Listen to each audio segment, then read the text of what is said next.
Ako po si Gladys Pahimula.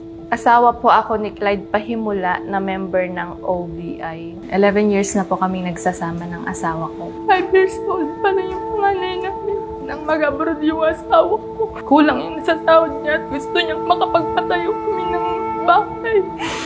Nag-abroad siya sa Japan as a welder. 4 years mahigit nang nakauwi siya dahil nagka-pandemic. Pag-uwi niya, nag-apply din ako sa ibang bansa. Hindi kami nagkita nung umuwi siya.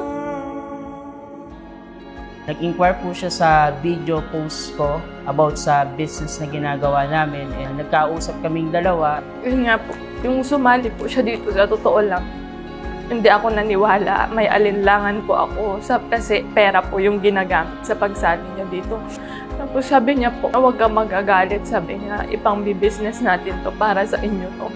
Pag uuwi ako, sabi niya, hindi na ako babalik dito. Sabi niya, magbi-business na lang ako dyan. Sobrang nakita ko at naramdaman ko na sobrang interested talaga siyang gawin yung negosyo.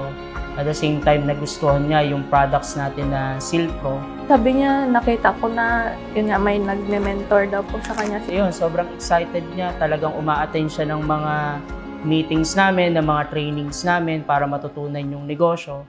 Pagkagaling niya ng work, sabi niya, tinawagan niya yung mga anak namin. Sabi niya na mag-fishing siya.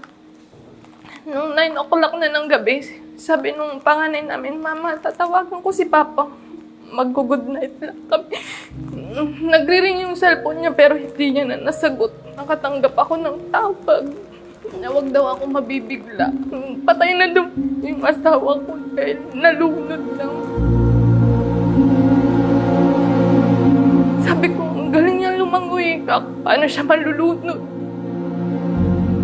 Mga anak namin, alilig pa. Siya lang yung nagsusupport sa amin dahil umuwi na rin po ako. Yung pag-aaral nila, paano? Wala nang ibang tutulong sa akin. Bala ko po sana ulit mag-abroad.